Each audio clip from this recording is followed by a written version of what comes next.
I don't ever recall even thinking of you or your name when God gave me the right to defend my life and the life of others. Or for that matter, the Constitution. Well, God gave me the right. The Constitution reassured it, Yeah. uh, and I will stand on that. That no man gave me the right to defend my life. God gave me that right when He created me. Real quick, I would like to give a shout out to a company that is near and dear to my heart. It is Switching Camo. Our nation's veterans are at the forefront of my mind all the time, especially since I was a veteran. But nothing that we do in this country would be possible if it wasn't for our veterans. So, with this company, what they do is they go out and they take a veteran with them on a hunt or on a fishing trip or a rafting trip or whatever, and basically get their mind off of whatever stresses might be going on in their mind. And it's all like minded individuals that if they want to talk, they can talk. If not, and they just want camaraderie, they can have camaraderie. It's a good group of people.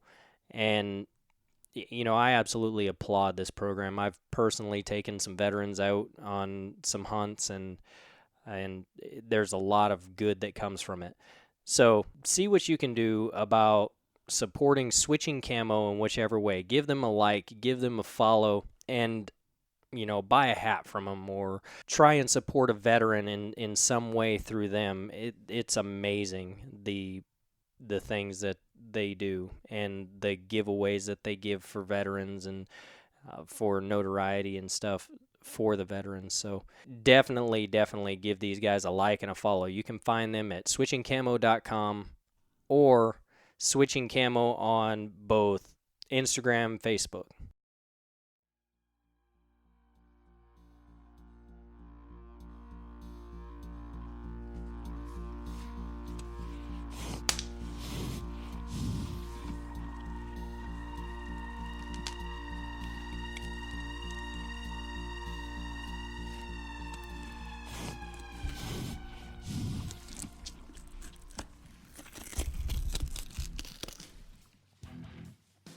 All right, back to the Primitive Republic. I'm here with part two with Billy Hill in Trout Creek, Montana, and we're gonna get back into his whole situation. We realized that there was a couple things that we forgot to talk about, and so we're gonna go over that as well, along with the rest of the whole cluster of issues that surround this whole thing.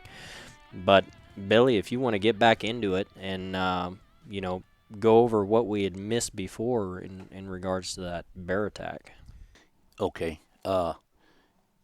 When they got a hold of me, made contact, I made initial contact to them to inform them there was a dead grizzly bear and that we were willing to cooperate, go up, show them where the bear was, tell them our side of the story, how the bear ended up dead, make it and present ourselves for questioning, whatever, if there was any questions. We assumed that there'd be an investigation. They'd collect the facts, analyze the facts, and then determine that were justified in defending a human life. So we worked through the process, and at 10:30 at night, they contacted me and decided that we're going up and find this bear 4.5 miles up in the mountains in a wilderness at night. It wouldn't wait till tomorrow morning. So I believe there was 4 or 5 fishing game people, Montana State Fishing Game, and myself that worked our way back up there and found the bear. And so we spent the night around a fire, and at daylight they went to work skinning the bear, and I helped them a little bit get the knuckles and everything on it. It was kind of a hard job for them, but I'd done it 1,000 times. So we ended up getting the bear hide off, and there was very little talk in my presence about the emaciated condition of the carcass.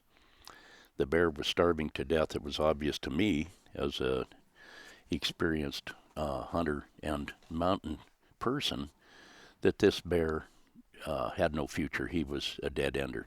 How much weight do you estimate that the bear would have lost from the time that he had initially broken his jaw to the time that he had attacked you? Well, according to the capture report, that had happened 93 days earlier, and from my observation of his jaw, his lower jaw was broke clear off on both sides and hanging.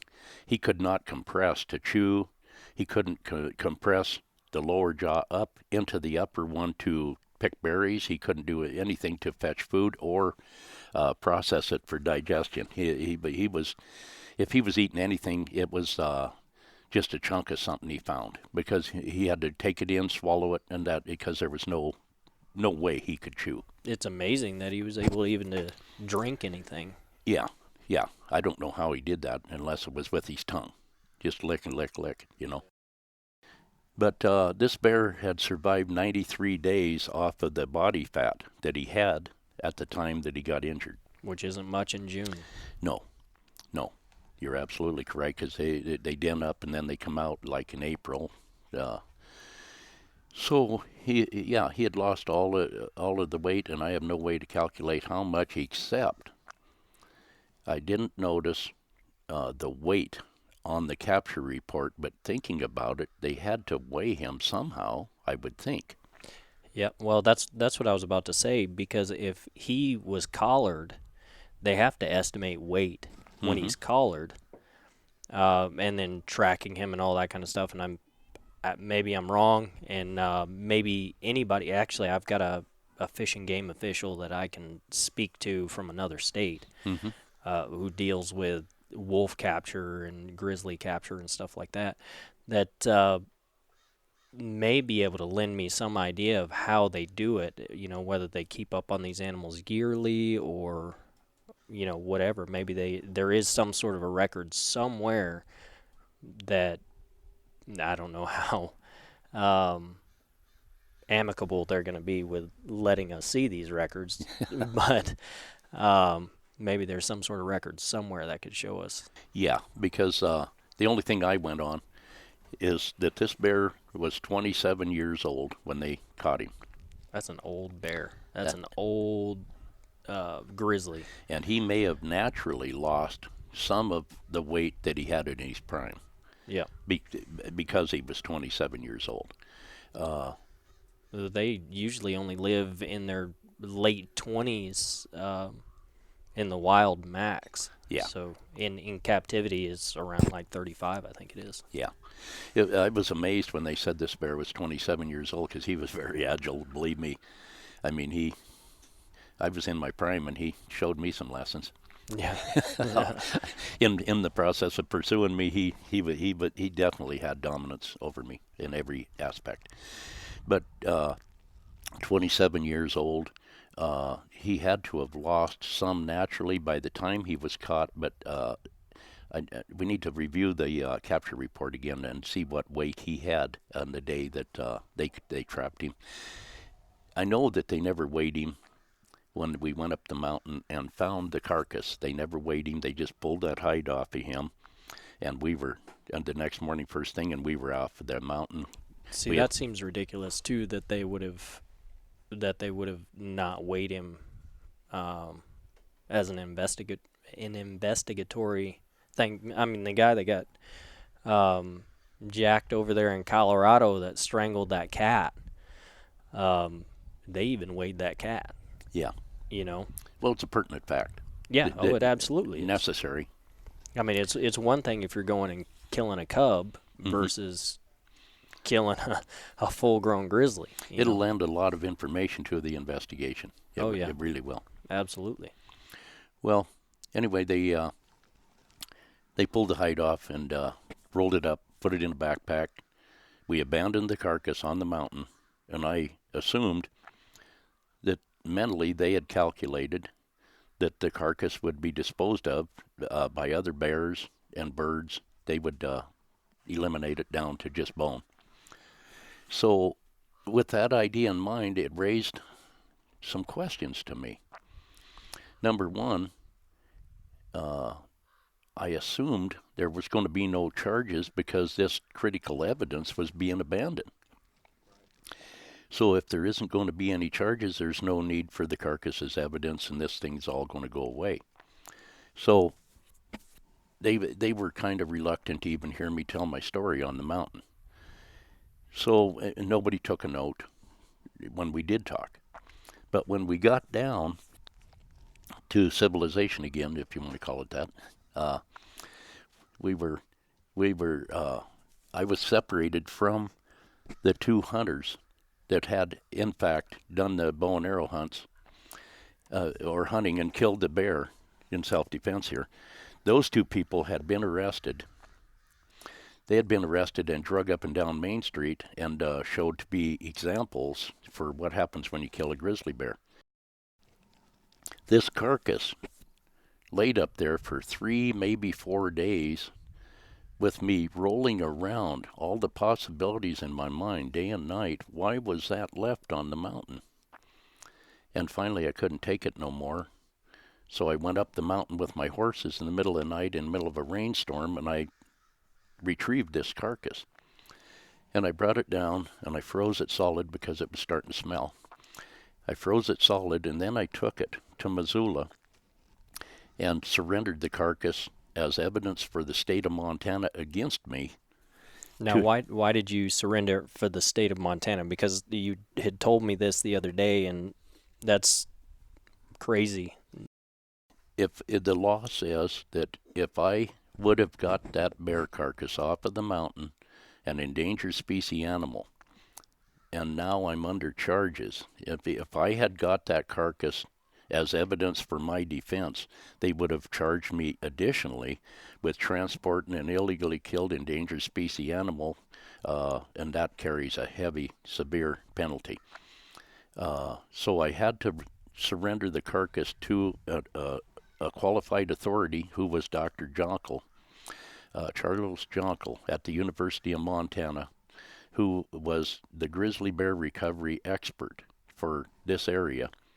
And he's world renowned. He's passed since, but he was world renowned leader of recovery of grizzly bears.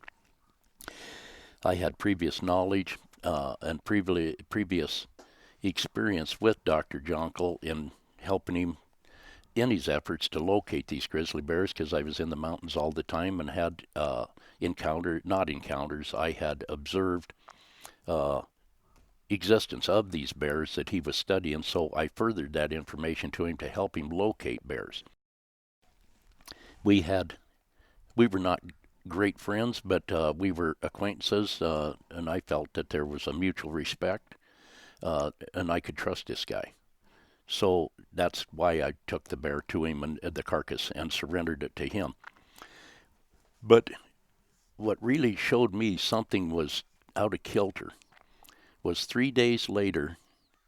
I got to tell you, at that time I was doing a lot of reserve deputy work for the Sanders County Sheriff, and including work for the FAA investigation of the helicopter crashes where the pilot was deceased. I was the only one on the mountain to retrieve the man, and the only one that went back up to do all the photo work. No representative of Sanders County Sheriff's Department or FFA ever went near that. I did all that work. So it was surprising to me. A couple days after I surrendered this bear carcass to Dr. Jonkel, the sheriff called me at my home, and he said, I need you to go chase some horses off of a fellow's property because he is furious and he's not going to give me any more latitude. He wants those horses off that ranch today. You've got a horse, Bill. You know how to chase horses off, and I'm counting on you to get rid of this problem for me. So I reluctantly said okay, because I had this problem with this bear deal to deal with. But instead of telling him no, I said okay. So I went and I was chasing the horses all day. They were in and out of the thickets, and I couldn't get them all together towards the gate. And it one thing after another, and it created a problem that run me into hours. Little did I know that while I was out there at the behest of the sheriff, doing a great favor for him, he was sitting in front of my house while 11 armed federal, state, and county agents were in my home, ransacking my home, terrorizing my wife, physically hurting my wife. And when I came home, And when you say physically hurting your wife, what do you mean by that? Her story to me was that they tried to confiscate my outfitting records. And we were in the middle of an active season, an archery season, and I needed those record books, and all of my records of clients' phone numbers were in there for the future. I couldn't get in contact with them if I didn't have these phone numbers. I couldn't coordinate with them. I would be leaving them in airports if I didn't have their phone number to tell them that, the only thing I could count on is if they inadvertently, for any reason at all, called me, then I could get their phone numbers again and start over with the information on them so that I could adequately address my promise to them. So my wife she seen that they had my records and were going to haul them out of the house, and they had her sitting in a chair in the middle of all this melee. And when they went to go buy her with the records, she said, "We can't surrender those records and still represent our business to our clients. I need those records." And they said, "No, these are going." And she stood up and went to physically say, "I need them." And this sheriff, she made a move to try to get a hold of the records. And this man that was the undersheriff of Sanders County at the time grabbed her by the arm and kind of flung her around, and her back hit a sharp corner of the table and hurt her back. And she immediately sat back down because her back hurt, and she started crying, and they finished their duties and got out of there. But I came home to all of that, and I called the sheriff the next day after thinking about this all night and the betrayal I was feeling from this guy that I was out doing a favor for when he was in fact at home creating the biggest problem in my life, and possibly making my wife lose confidence in me because I wasn't there to protect her.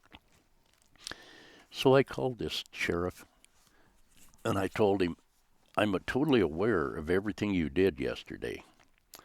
I'm not going to make any kind of problems, but I tell you one thing that will infuriate me to no end, and I will have something to say if I ever hear that you ever called me a friend. I don't ever want you calling me a friend after what you just did to me. That will put me over the top, because you're not my friend. What you did here yesterday, an enemy of mine would be expected to do that, but never a friend." So I said, "Put a line through my name on your list of friends. I'm not your friend no more, and I don't want you claiming you're mine."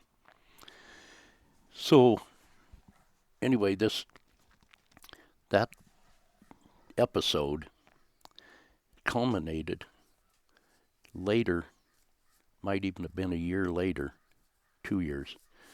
One night I'm out and at a dance, and a girl that I almost raised came in to the establishment, and I was looking at the front door at the time she came in, and the sheriff had been in the bar. This undersheriff that hurt my wife is now the sheriff, and he's sitting just inside the door. He's 52 years old, and he's buying alcohol for a 16-year-old girl and taking it from the bar over to the table. And the bartender is getting frantic because she's mixing this mixed drink that the sheriff is serving to a minor child. And so she comes down and asks me, she said, "Bill, what should I do? Because if I don't serve him, he'll raise the devil with me. And if I do serve him, or if I take this drink over to her, then he's got me for serving a minor. I'm in a heck of a position here." My question is, why is he, well, there's a few different questions with this, but why is he trying to get a 16-year-old girl drunk? Because the rumor mill works around here, and I was totally aware, because I'd been told multiple times, that this guy was using his badge to stalk underage girls. He's a county sheriff with a badge, car, His wife is off to college in Missoula. They got children, full-grown children. One of them's a highway patrolman. And this guy, when his wife's away in college, has free reign to stalk these girls, give them tickets, and then tell them, now, don't tell your parents about this because we're going to work through this. Now, you come up to my house, help me clean up my house, and I'll tear this ticket up. They would get up there, and this is well documented in the local newspaper, all of this that I'm telling you. So they would get to his house, and the next thing you know, oh, you want a beer? Want a mixed drink? Next thing you know, you want a little pot? You want my hot tub? Jump in there. Go on out there and jump in there and have a good time. The next thing they would do that, and next thing you know, he would come out nude and jump in the tub with him. I mean, this is all newspaper articles that I'm going on. So this guy has proven that he has no scruples. He's got a record with these young girls. His credibility is not very good, no, honestly. No. Other than the fact that, yeah, he was a public figure and wore a badge. I mean, outside of that, that sounds pretty rough. Yeah. Did he end up in jail? He, well, this night that I'm looking down at the front door, it all came to a head. Because when this girl there were 3 girls, and their dad got deceased in a car accident when they were 3-4 years old. And every time that I would go past the house, I would take a box of wild game meat or a sack of spuds or something and throw it in the door and try to help the mother of these girls, help her raise the girls. So there became a kind of a connection. You know, I was kind of like an old uncle that came once a month, you know, past the house. But there was still an honest appreciation from the girls to me, and we still today have a really good friendship. But I'm watching the front door where this sheriff and this bartender's drawn my attention to this sheriff sitting down there. And now this is the same guy, like I said, that hurt my wife. I have learned to stay away from him because I don't need a confrontation in my predicament, because I'm still going through legal stuff with the federal government, and Sanders County attorney is prosecuting me for an illegally taken grizzly bear. And the best answer to my problem is low profile and let this thing diminish down if it will. So I'm thinking, I tell this bartender that's asking me, how do I stay out of harm's way here with the situation I'm in with this alcohol and a minor? And the sheriff being the one that's ordering me to serve a minor. So I told her, the bartender, I said, if he's ordering a drink, he's totally legal to order a drink for him and the girl. I mean, if he wants to violate the law and order her a drink, he's the one ordering it. He's old enough to order it legally. What he does with it after he gets it makes him a criminal. So I said, what I would do is don't go near their table. But what she's in is a moral predicament where she's like, I mean, and I completely understand that. It's a legal predicament, too, because if she takes it to the table and sets it in front of the girl, she's serving the minor. Well, and two, I guess there's a thing, and it was when I was growing up, if a bartender continues to serve someone and they end up getting in a vehicle collision or something, and something happens to that person, the bartender becomes liable or something like that. And I don't know how much of that is true, but I've heard that. So I wonder if the same thing could have been said for a minor that ends up basically, and technically would be raped because she is inebriated and not of free will. And she's not of age for legal consent. Right. So I told the bartender, I said, if he orders it, you have to make the drinks. But I said, set him on the bar and make him get up from the table and come up and get them. That way, when that alcohol goes and is presented to the minor, it's him doing it. So that's all on him then. Well, the sheriff looked down and seen me talking to the bartender and just stared at us. And I told the bartender, I said, I think you got me in this mess with you now, because he is not happy with something about you talking to me. So she did that. She set it on the bar and whistled at him and said, they're up here, come up and pay. And he did, but all the time he was paying, he was staring down the bar at me, and he was angry that she hadn't brought the drinks over to him. So anyway, that episode ended, and he went back over to the table. And I was kind of curious about how he was going to react to all that, so I was kind of keeping an eye on him. And all of a sudden, one of these girls that I raised walked through she came in, but in front of her is her husband, who has only one functioning hand. He's got like a club, no fingers and stuff on the other hand. And he's in front of her, and he comes through the front door, and he's trying to work his way on down. And his wife comes through the front door behind him, so he can't see what's going on. And the sheriff reaches up, grabs her by the hair, jerks her down across his lap and right up under her dress with his hand.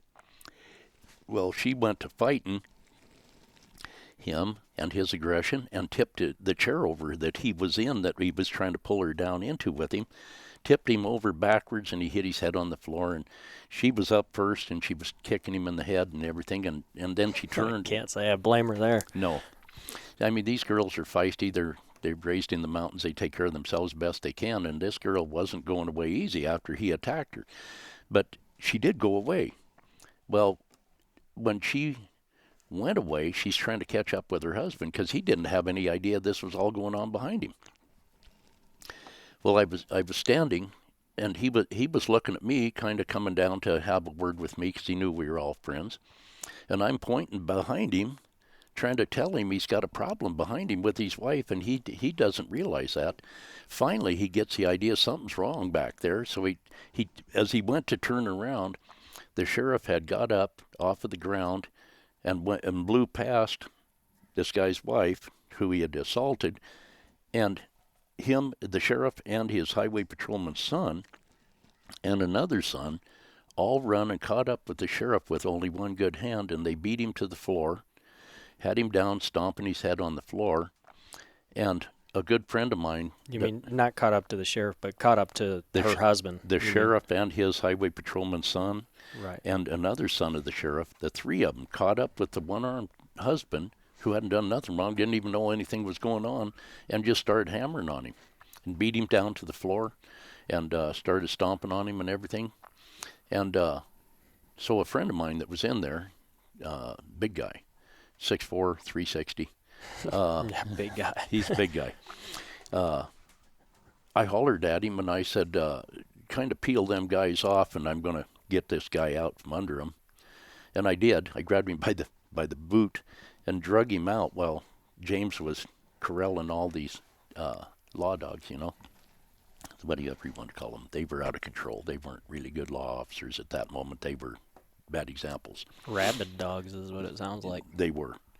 So James policed them all up, and I drug Jerry out from under all of them, got him standing up, and I took him to the back door, and I said, go around the building, get in your car, and get back to Thompson Falls. I was having a drink with a girl. I said, her and I will bring your wife back to Thompson Falls. It's on my way home. We'll bring her back for you. And he said, you got everything under control? And I said, yeah, get out of town. The last thing you need is a conflict with the county sheriff. That's right. Get out of here. He said, okay. Everything good? I said, everything's good. Go, man. Get out of here. He's got you targeted. So he went out and went to go around the building to his car parked in front. And I went back over and sat down, and I was telling the girl I was with what was going on. And the guy's wife came over and sat down and said, what just happened? I mean, I just walked in the door, and all this is going on. I mean, I get attacked, and she's rabid. She's angry. Pissed off, yeah. She's angry. And I said, well, I can't explain why, except that the guy has a reputation of doing stuff like that, the county sheriff. And we're discussing this, and from the front door I hear my name yelled real loud, Bill. And I looked up, and it's the big guy, James, and he yells at me, "They got him again out front." So I go out the front door, and here they're all stomping him on the cement now, out front on the sidewalk. So I told the big guy, James, I said, "Get him off of him, and I'll get him in his car and get him out of here," which happened. I jerked him out from under him again while James was grabbing them guys up, and I took him and got him in his car, and he was mad, wanting to fight now, because he didn't understand no part of any of it. Yeah. He was trying. I mean, he's on defense mode. He'd been injured. Had his forehead busted open on the sidewalk. But I got him in his car, and he said, "Okay," and he headed out. As I went to go back into the building to be with the girl I came there with, and this guy's wife, to get her organized, coordinated for the ride home and get her out of there as quick as I could then. As I went to go back in, this big guy's still holding the sheriff, but his highway patrol son is involved in this behavior too. So I didn't see him come up behind me, but a guy, I heard a big commotion behind me, and I knew something had happened back there. But right at the time that happened, the sheriff is being held by this big guy, and the sheriff looks at me and said, "You started another good one, didn't you?" And I said, "You blaming me for all this?" He said, "It's all your fault." He said, "If this guy wasn't holding my hands, I'd beat you down, man." I'd say let him go. That's exactly what I said. I'd had enough of this guy. He had hurt friends of mine. He had picked on helpless girls. I mean, maybe I overstated that, because this little girl put some knots on him with her boots when she got up after he did that to her. But the fact is that this guy was so uncontrollable. He was out of control. He was aggressive against innocent people. I mean, he had a vent in him to hurt people. So when he said, "Yeah, you've really started another good one," I said, I wasn't even a part of this. And he said, "I seen you talking to the bartender. You started all of it." And I said, "Well, I don't know how you think, but I don't see where I started any of it." "Well, if this guy wasn't holding my hands, I'd knock you down, man." And that's what I told the big guy. If he's got it in his mind that he wants to vent on me, let's roll. Let's get it on. So the big guy let him go, and here that guy come wailing away. And the first time I thought, if I cast him aside and give him some time to think, that some sense will come into his head. And I dodged a couple of his punches and throwed him over across the street. And I think right about that time is when I heard that commotion behind me. And what had happened is a friend of mine from Missoula was standing there and had watched the sheriff's son, the highway patrolman guy, when me and the sheriff were having our discussion. The son was easing up, gonna punch me in the back of the head.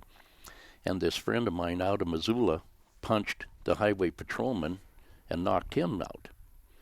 Well, the sheriff seen all that just before he started swinging at me. So anyway, when I threw him across the street, he gets up and comes charging back in, all this going on behind me. And I said, "I got too much going on here. Some of this got to stop." So the sheriff ended up counting stars. And the next thing I know, I mean, right about the time that this all stopped, after I punched the sheriff and he's laying there knocked out, the chief of police drives up, hits his siren to settle people down, gets out and said, "Bill, what's happening here?" And I said, "This guy just tried to Sunday punch me." He said, "Is that the sheriff?" I said, "That's the sheriff." And he looked at the crowd. Nobody refuted what I said. So he said, "Well, he's not doing that in my town. He's going in his own jail." And he walked up and started investigating the whole thing, asking the sheriff questions. And I departed. Well, the next day I find out he's been cited. The sheriff's been cited for his activity. because the bartender was checked. Her story, but got checked out. Everybody got checked out, and it was determined the sheriff was out of control and had committed several crimes. So he got cited, and 3 days later, he ended up in court and was just defiant to the justice system in front of the judge. The judge lost patience with him and elevated it up to district court, the charges against him. And when he got to justice court, or to district court, when he got to district court, he ran into a stern judge. And in the end, the judge ordered him to resign as sheriff when an investigation proved that he had a record with these little girls and other things, and he was deemed to be a threat to the public. The judge took action. Wow. So he ordered him to resign as sheriff in 72 hours and to be out of the state of Montana in that same time. And the judge also told him, I would put you in Montana State Prison, except I won't be responsible for your death, and that's what would happen. Yeah, probably so. If I put you in prison after what you've done to these kids.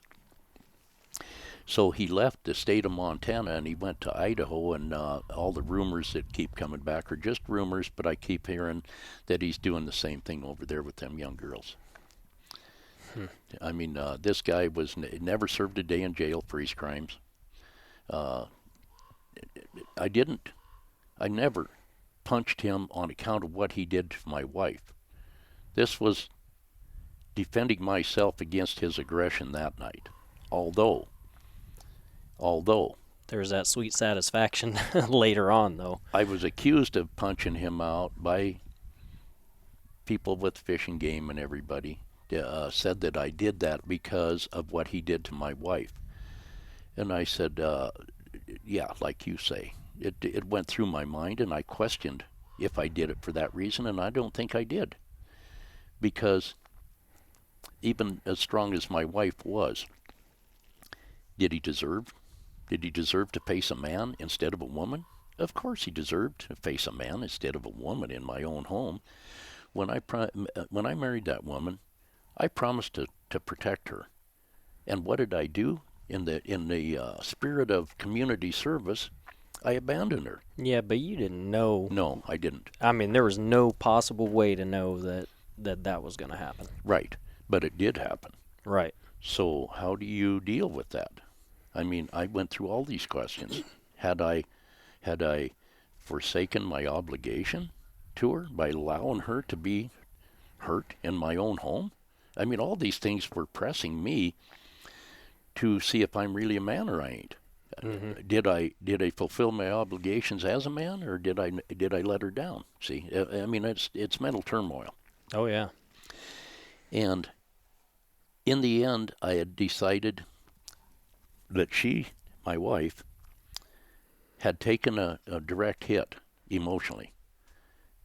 But if I nurtured her, reassured her, I think she trusted me enough to get past it.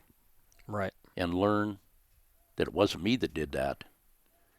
It was other people that did that. And, right. And under them conditions, I think that we could put our marriage back together. The confidence level would build again.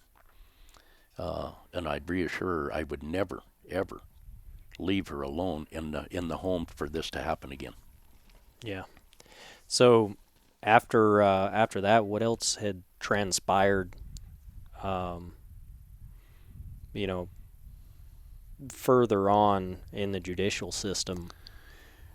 Well, the case was proceeding through the court system, and one day, I got a call from a guy that was a writer for Peterson's hunting magazine, and he told me of an incident that had happened with the one guy that had decided that I needed to be prosecuted. He was a warden captain for Montana Fish and Game Department, and he was the region headquarters boss out of Kalispell, Montana, which I'm in Region 1 here too.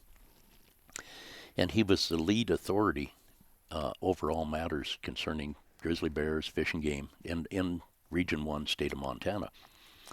And this guy is the one that decides that I'm going to pay a price. And he had concluded that I was going to pay a price for this bear being dead, even though his own people were responsible for the bear being on death row. He was a dead bear walking. Oh yeah.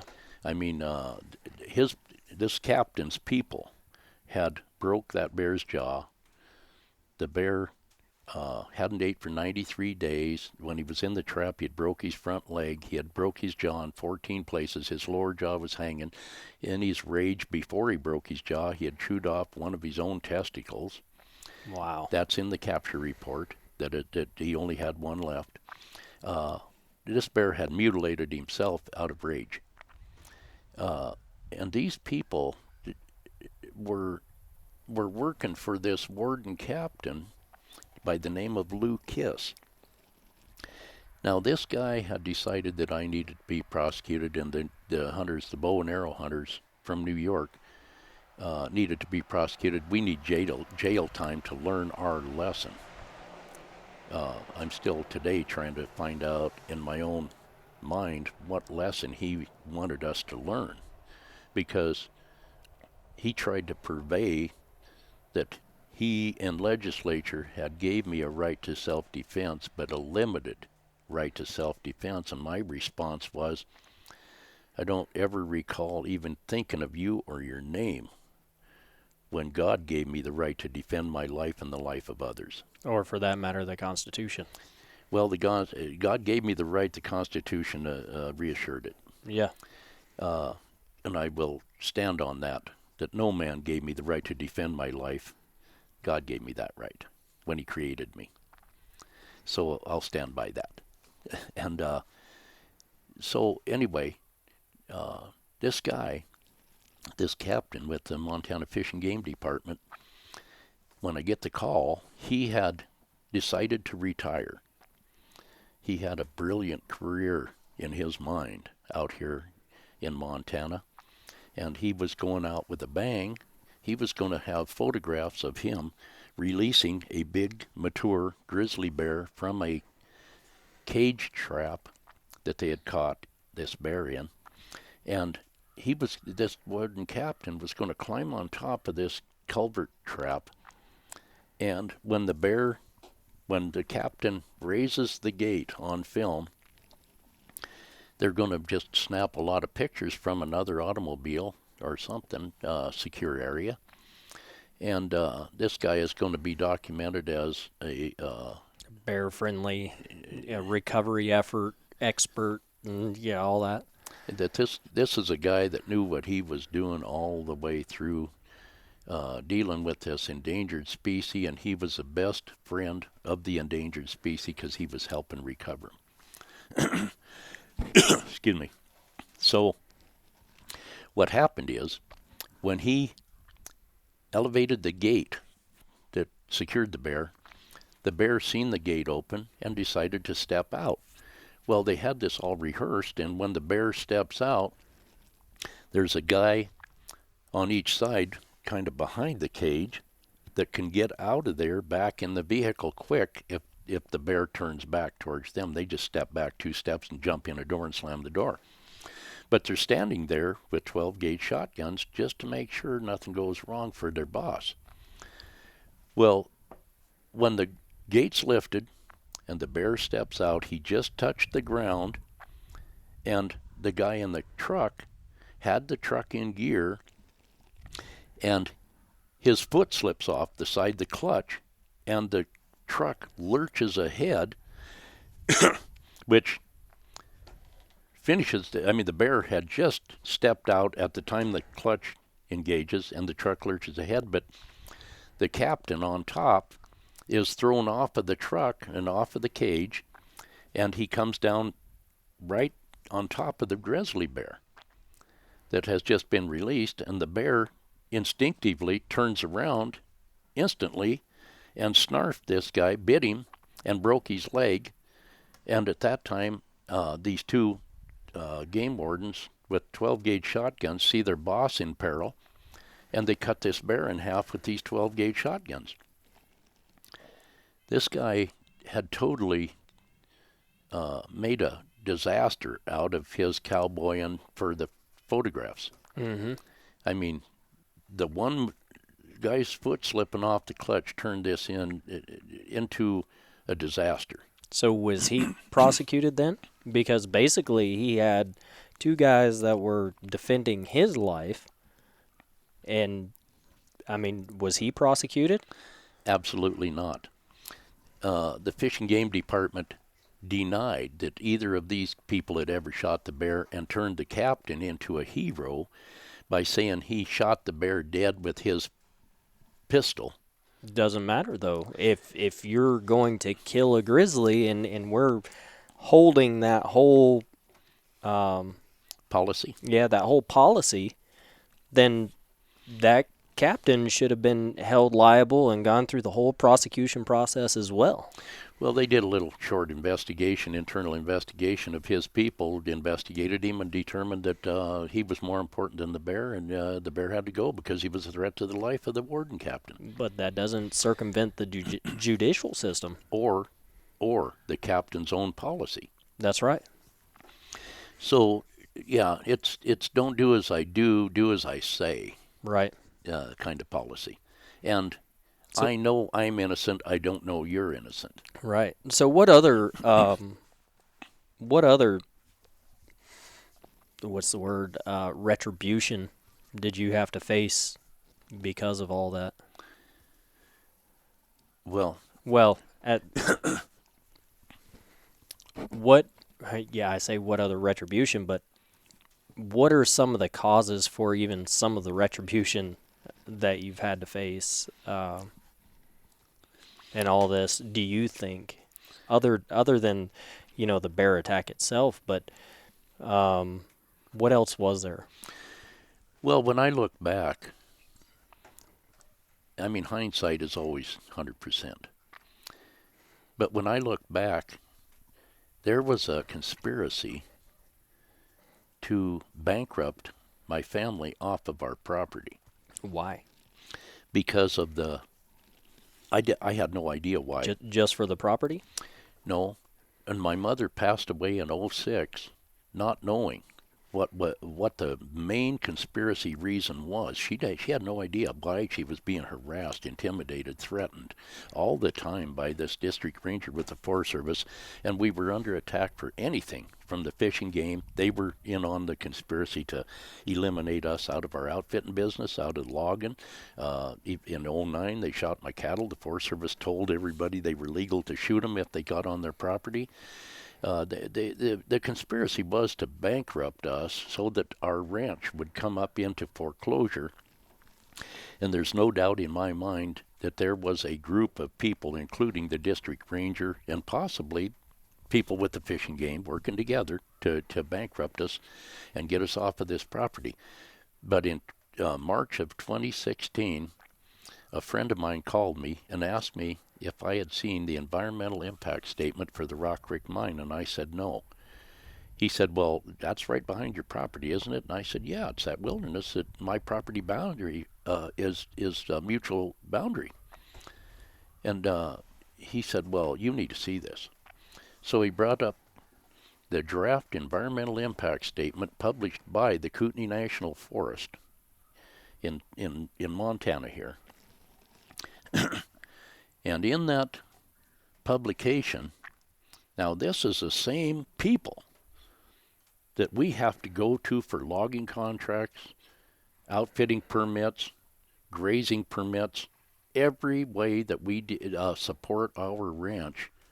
Two people have control over all of it. One is a district ranger and the other one is his boss, the forest supervisor. These are the same two people that issue mine permits. These are the same two people that are over the grizzly bear recovery.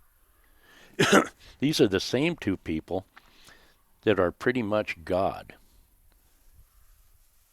And they can change their policy at will and punish us for not following a new policy at will. So they have way too much power, way too much authority. And I'm believing that they stole the core from my mother in 1983 when she had our ranch drilled, because we never got any core from the people we hired. But the Forest Service somehow got a hold of core that was drilled or some other manner. In 2016, they published in their environmental impact statement that in the map of the ore body of the Rock Creek project, which is the largest silver lode known to man on Earth, is right here adjacent to my property. Wow.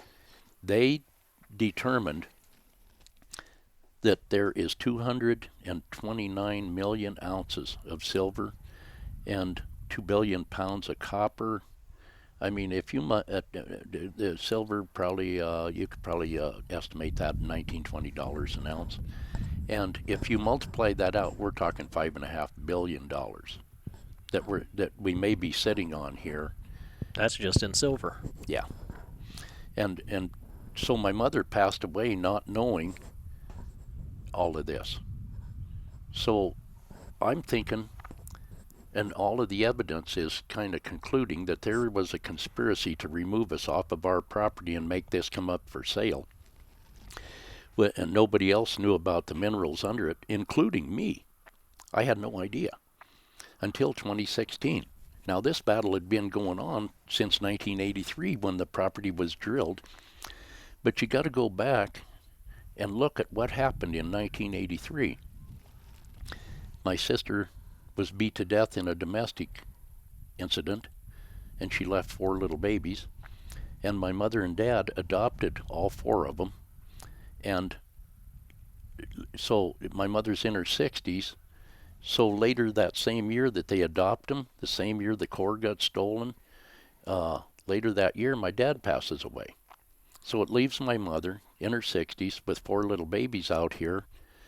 And some people would call that helpless against an enemy. So I'm thinking that what happened is that these people, this ranger who ended up knowing how much silver is under the ranch, the only way he had, in my mind, and in my opinion, the only way he had to determine how much silver was under here is if they stole that core that we never did get. So I can't prove it, but I do ask the question, how does the Forest Service put an exact number on the ounces of silver under us, and how do they determine the copper content without some way of meeting a process? Right. And the only way, I core drilled for 9 years, mineral exploration to determine ore content in a certain mountain. I did that for 9 years, and I learned a lot from the geologists. And the way you do that, you drill down from the top and you bring back ore samples. That will show the depth of your ore body. It'll show how big in geographic area that it covers. It'll also show you how the feasibility of mining, what manner of mining you have to utilize to get to it. So without us getting any core on our own private property, somebody else got that core because we never did. But my mother was dealing with the death of her daughter, dealing with adopting 4 babies, dealing with her husband passing away, and the core had to come second. I mean, it had to be put down the line of priorities, and that's how they got away with that. But my question is, how would they be able to ascertain exactly how much silver, how much copper is under here, unless they had some confirming procedure? Yeah, they've got to have some sort of data. Yeah. And the only thing I can think of is, since we didn't get our core that we paid to have them drill, this company out here, it went somewhere. And we never got it because of all the hectic stuff going on at that same time. Would they have a copy of it? I have never heard that, never seen it. I don't know. But I still ask the question, how did they determine how much is under here without Yeah. some supporting data? Unless your neighbors or something like that have had cores and Never. No neighbors, to my knowledge, have ever drilled. They all thought we were buffoons for drilling here. wow.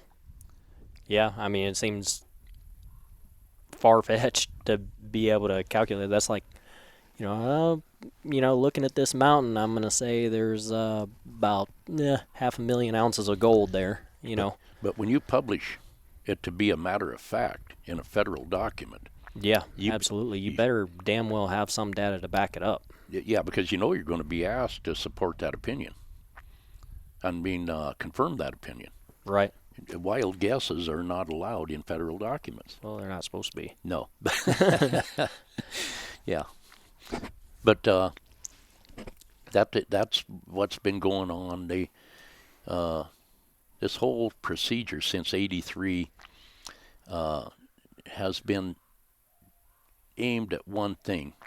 And I still say, if the government's going to steal something from somebody, the procedure is the first step. You move into the environment, into the geographic area where this person has his security, has his reputation, and you discredit him. So the day you drop the hammer and steal what he has, the government steals it, and the guy starts squealing. The government stole my property, and nobody cares because you've been discredited in your own home turf. Yep.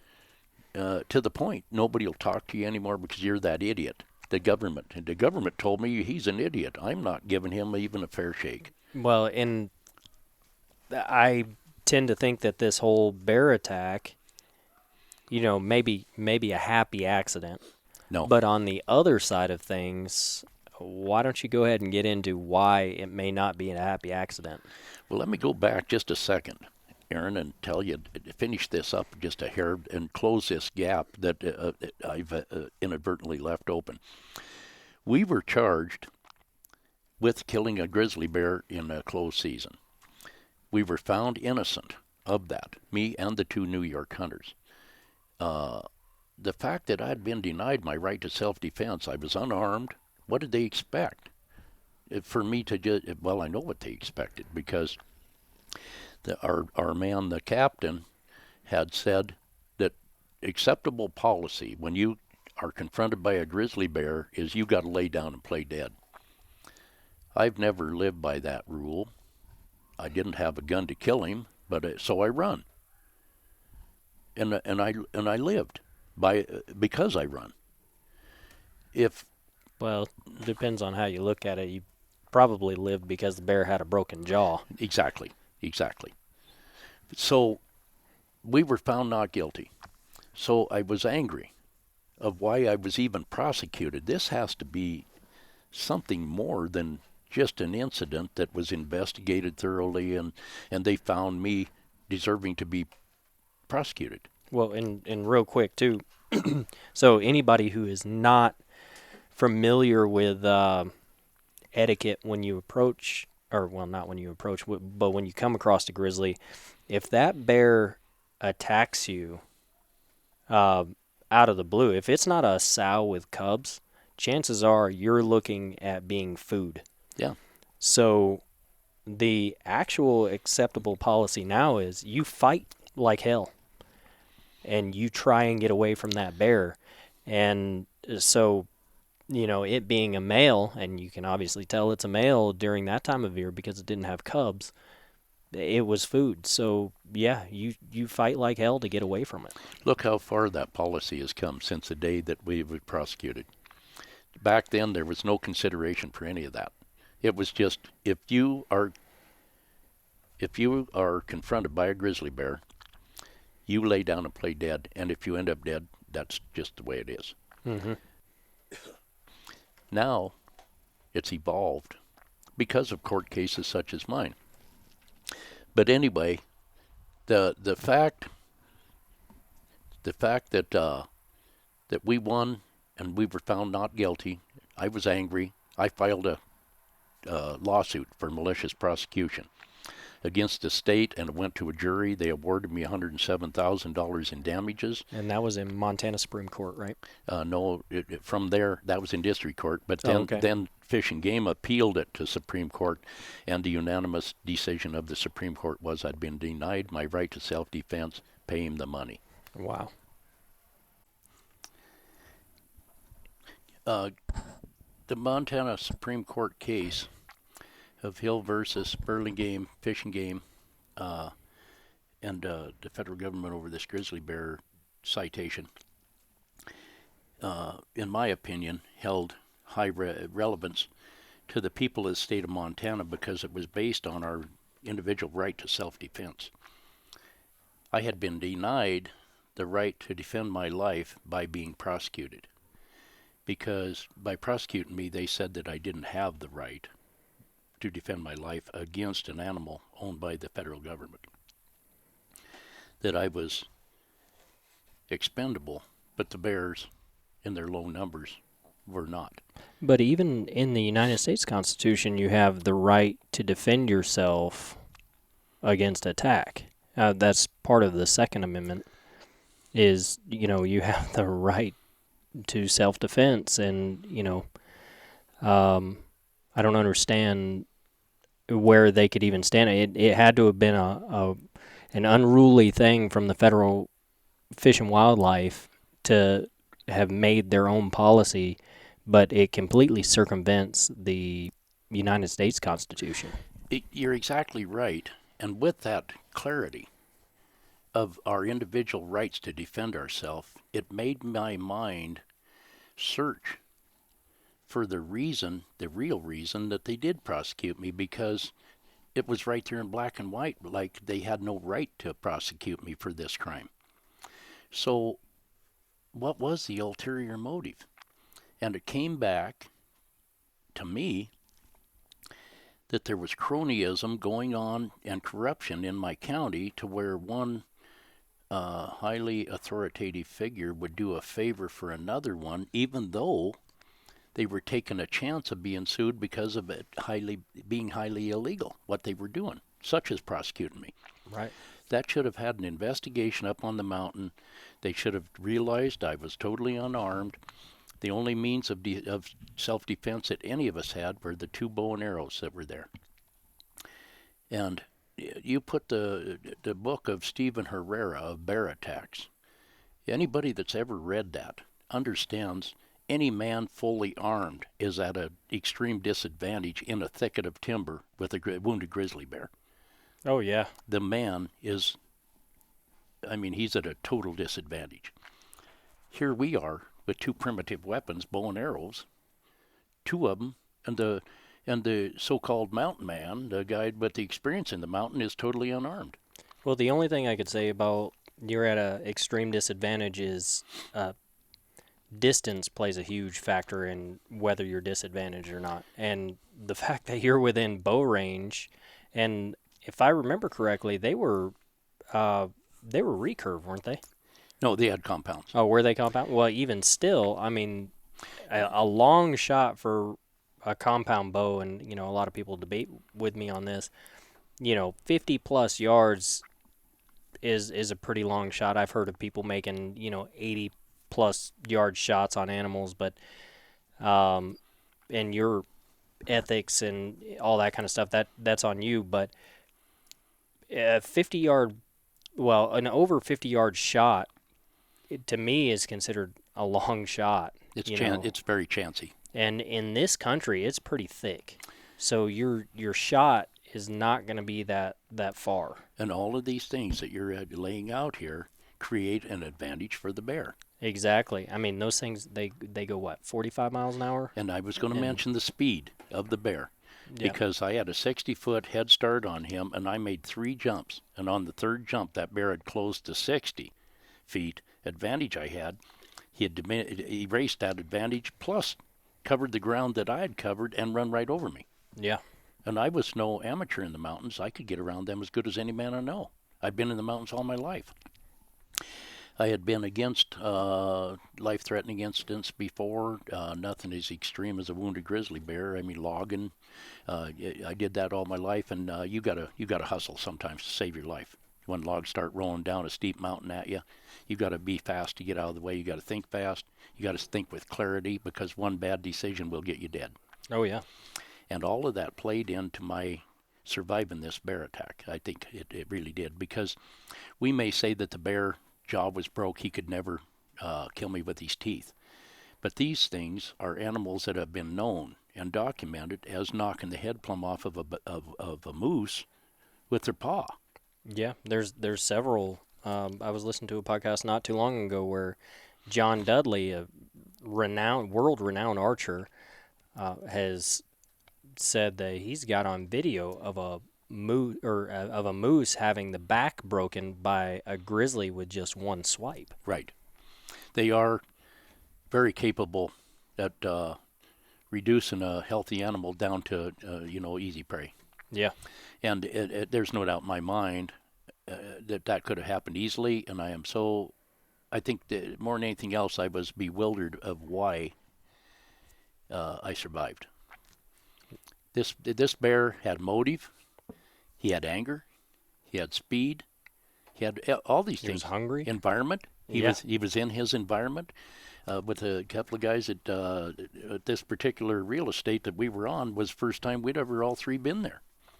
So, I mean, and here he was laid up in there suffering at the hands of the fish and game people. And when we walked in, and I blew that calf elk call to try to lure a bull elk in, the bear interpreted it as easy food he thought he could eat if he could get it. So that's why he came thundering in at full pace there, because he was starving to death, and here was an easy meal.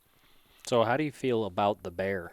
I mean, in your mind, there's like some people, they get attacked by, I don't know, a mountain lion or a dog or something like that, and all of a sudden they're completely afraid of dogs, and they're like, they go on a whole rampage of, you need to control your dogs, and they go all out on an attack on these dogs and whatever. What's your thought? Uh, I thought about this bear. My history is that my parents raised us kind of loose.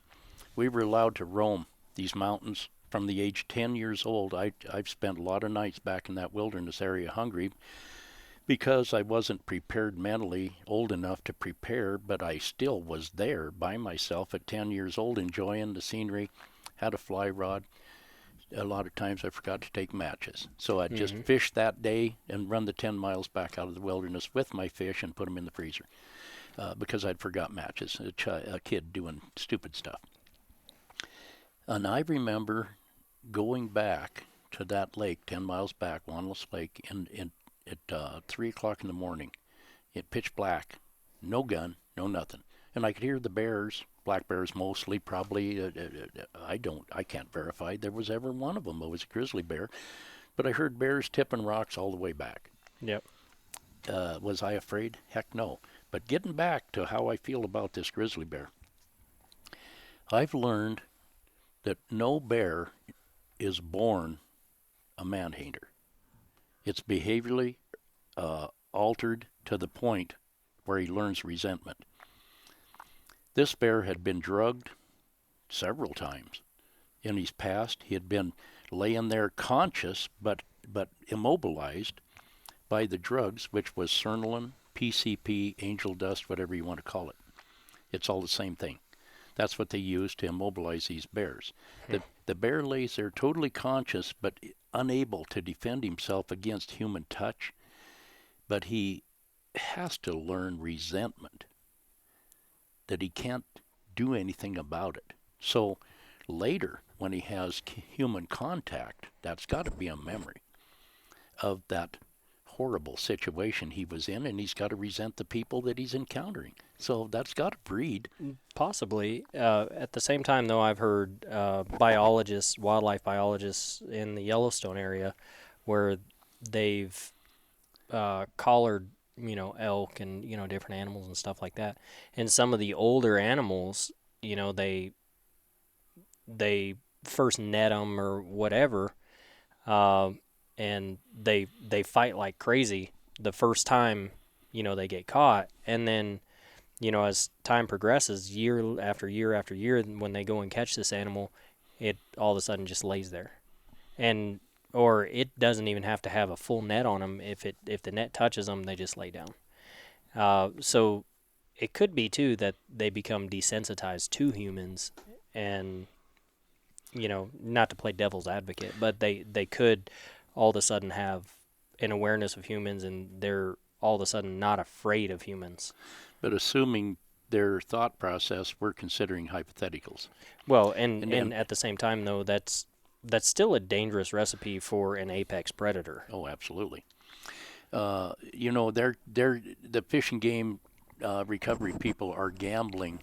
They're gambling with what that bear is going to end up thinking. Mm-hmm. They could be creating a public enemy that's going on the attack, or they might not. But how do they know for sure? I don't think there's any way of knowing for sure.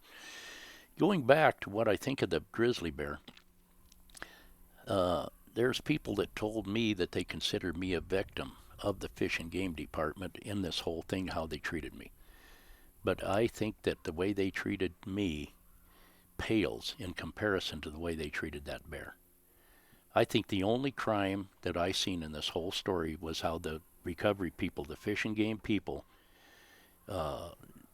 broke this bear up and put him in a death-ending physical situation. So I don't understand why. Why was the bear caught in a leg trap? Like, where did the leg trap come from? Or the snare trap? Or a man by the name of Wayne Casworm was the head man for the grizzly bear recovery people. He was stationed in Libby, Montana, which is just on the north side of the mountain behind my house. He was in charge of getting these bears tagged and producing information as they roamed everyday life. They could monitor where they were, their travels, their behavior habits such as denning. They could record all of this and learn more about the bears. Hypothetically, this was to enable them to better enhance the numbers of grizzly bears in this rock knob back here they call the wilderness area. I question the food value of a rock outcropping, but anyway, getting back to this bear, I think the bear was so brutalized in such an inhumane way. If that bear hadn't met these recovery people, he would never have attacked me.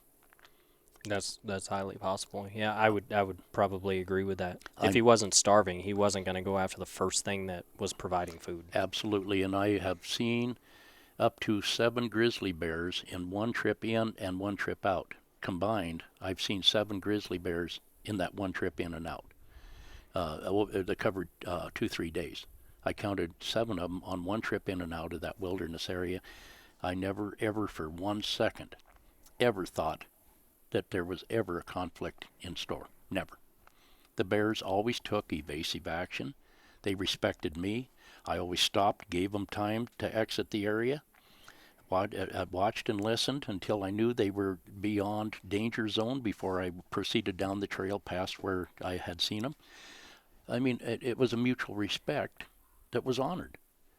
This situation here, this bear was trying to catch himself something to eat.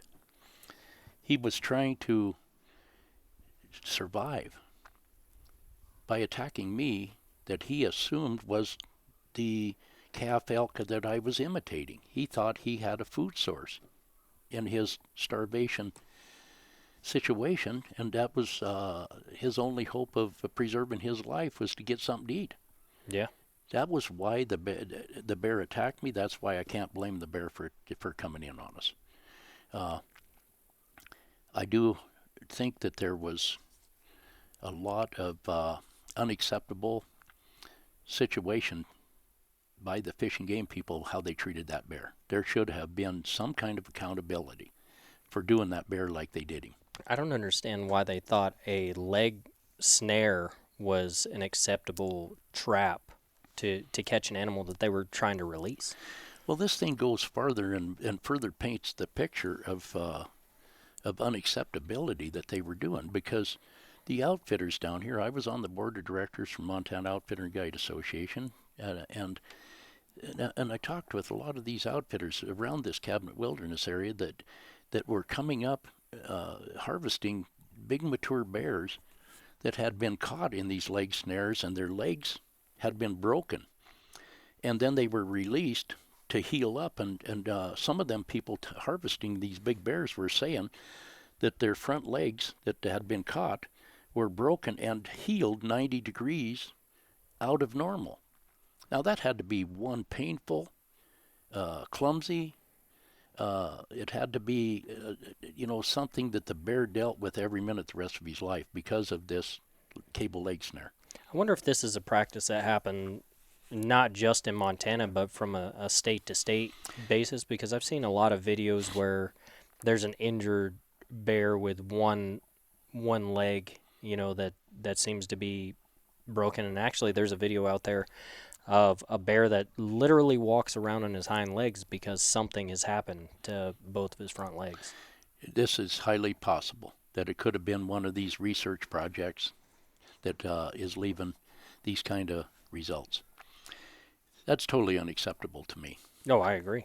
There's got to be a hell of a lot better way to do what they need to do. But you got to understand, these agencies with all this power, the minute they get a critic, and he's criticizing the Forest Service management of policy, and they hold authority over his life earning ability in the industries of outfitting, in cattle grazing, in timber harvest. If he's involved with any of that, they will shut him down and bankrupt him for criticizing them. Yeah. And that's basically what they were trying to do to you, right? Oh, they ended up doing it. They took away my ability to. They took away my day use permit on national forest illegally by saying I illegally guided some bear hunter on national forest, and they don't have a witness to that.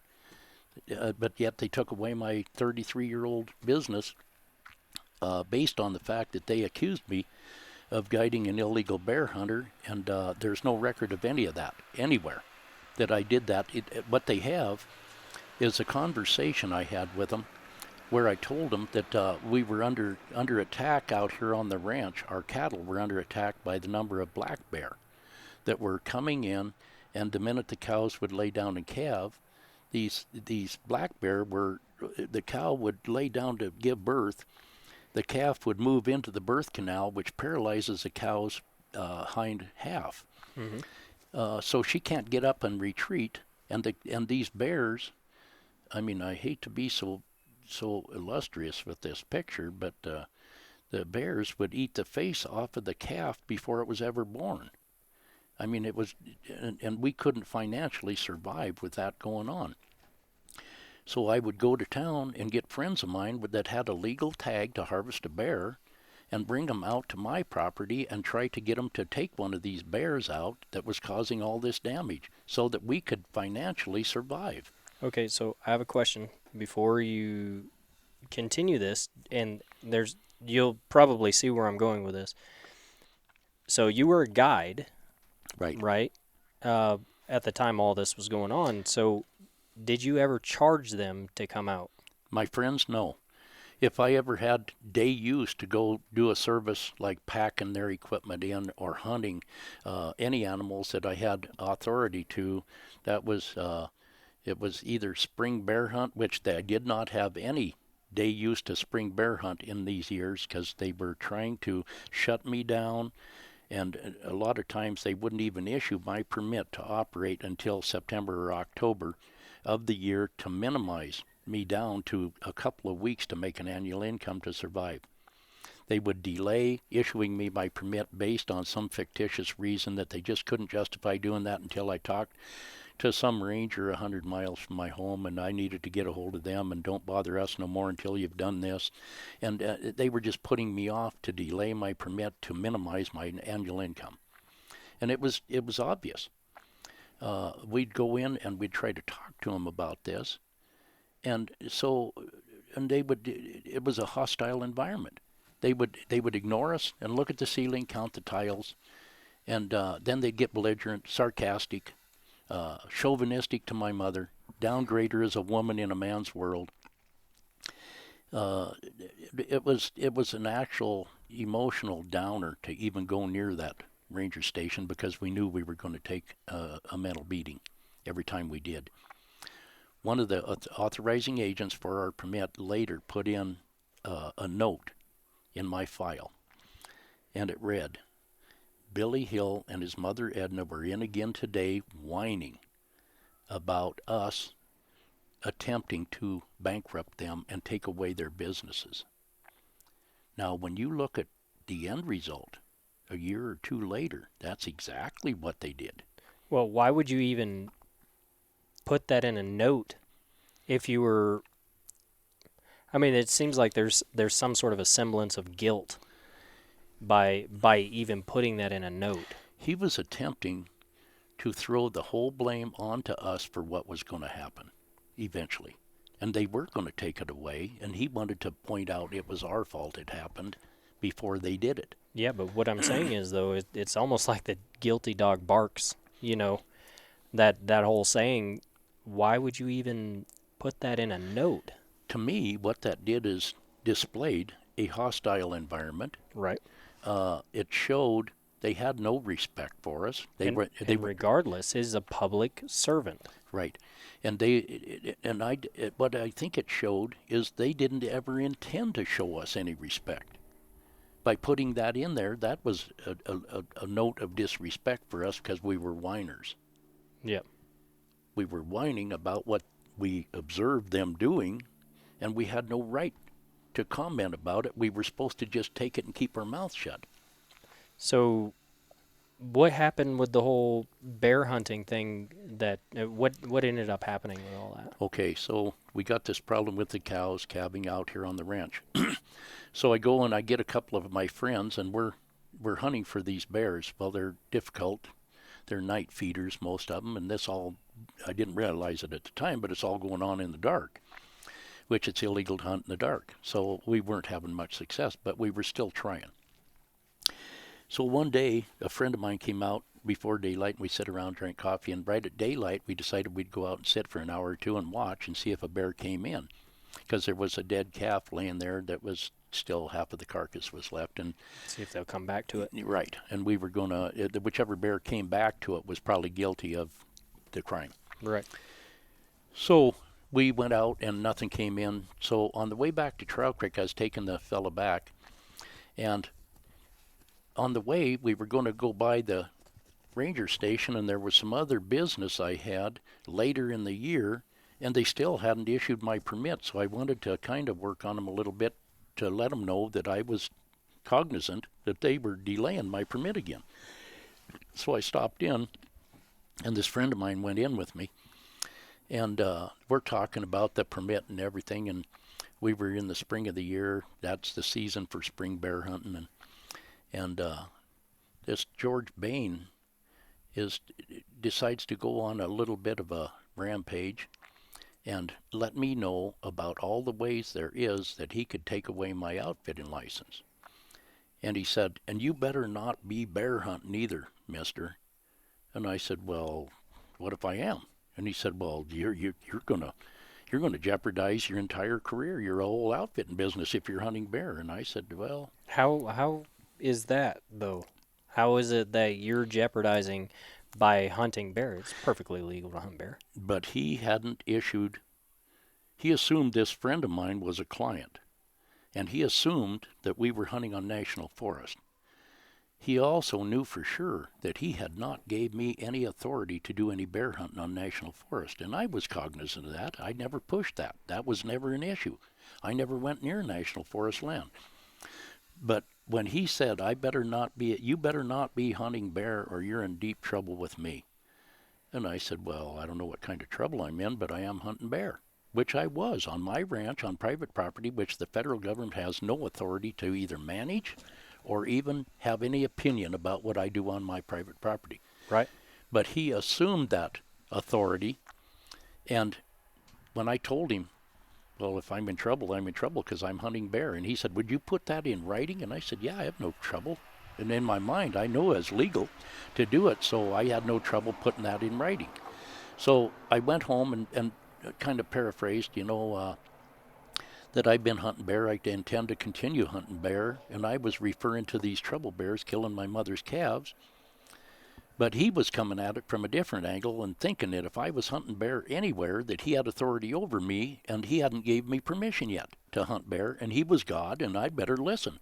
Because if I didn't listen and obey his command in all aspects, he was going to ruin me and eliminate me. Well, so if you're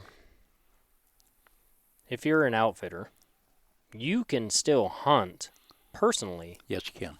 on Without a day use permit on national forest. Yes, you can personally, but you can't be in company with a client. Right, absolutely. Without the day use permit. Right. So if you're hunting personally, and if you're just with a friend hunting and you've never charged, you're not acting as an outfitter. He never addressed that possibility. He just told me that if I was hunting bear. And I think that's in the regulations too, isn't it? Yes. If you have not charged, then it is not technically a client. Right. Yeah, the only way it is if you are gaining financially from your services. Right. I think that in the 30 years since all this mess, I think that they've interpreted it differently now. They said that if you're performing the services of an outfitter, that you're considered to be outfitting, and you better have a permit, a license, and all that. They're trying to tighten up on illegal outfitting, and I understand all that. And it does go on out here, and it does need monitored, it does need enforced. But then we get into selective enforcement. Well, and that's a slippery slope too, though, right? Yes. I mean, because I've had several people, which I'm always hunting myself as well, so any of us could take a shot. But I've got buddies that came up. Actually, the premise of my book, Joseph and my buddy Dave, both of them had tags.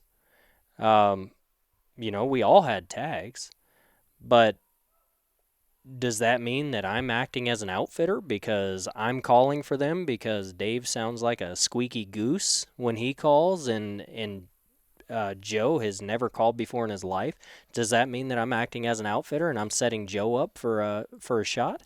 No. Or if me and you go out, does that mean that, and you're no longer an outfitter now, right? Right. So does that mean that we're just going out as friends because you know a better place to go and hunt? They would prosecute you and me because you're with me, because I have been an outfitter, and they just assume so much, and they deny you your due process based on their assumptions.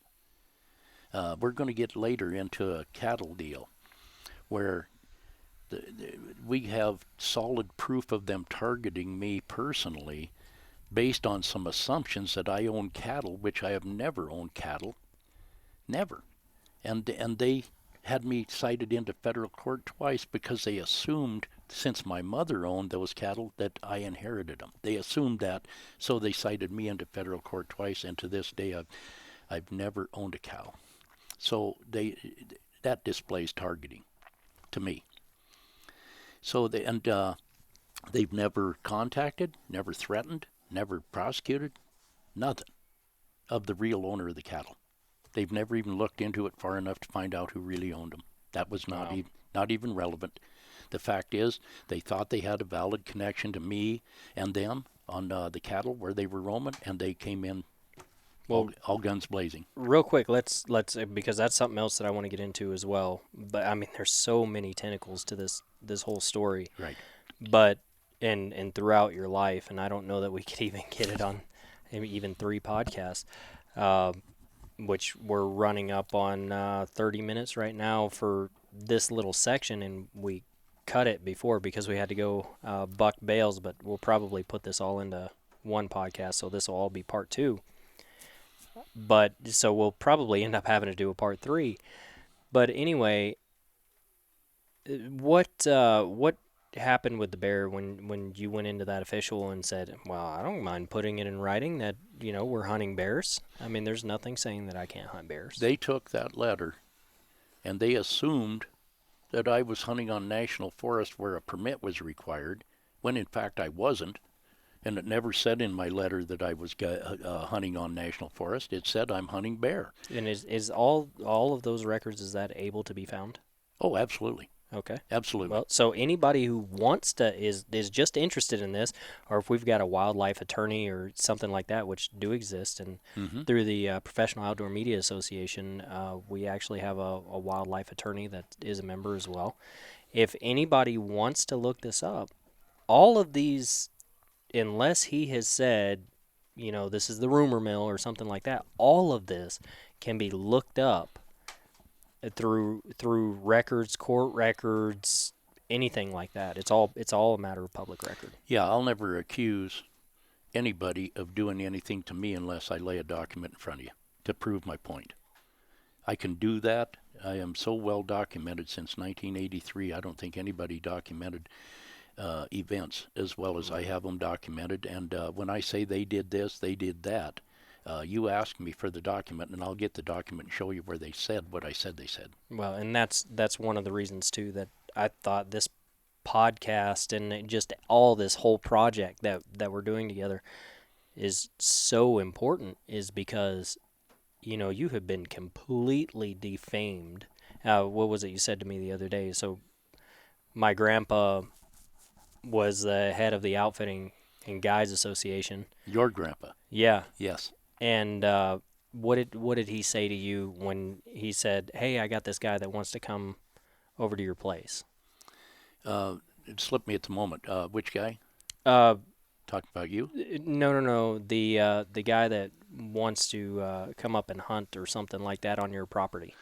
Oh, your grandpa has several people interested in coming here and hunting that are friends of his, and he just told him that if I tell you something, that's the way it's going to be.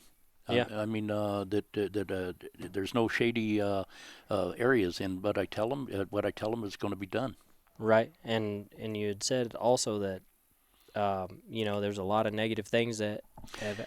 Yes, he said there's a lot of negative things, but they were started and upheld by agencies, the Forest Service, the Sheriff's Office, the Fish and Game, all of these people that were in on this, what I call the conspiracy to get the minerals from under the ranch, and they have to destroy you. So they do, and out in the world you hear all this discrediting information, but when you come here and get to know me and go downtown with me, you see that it isn't true.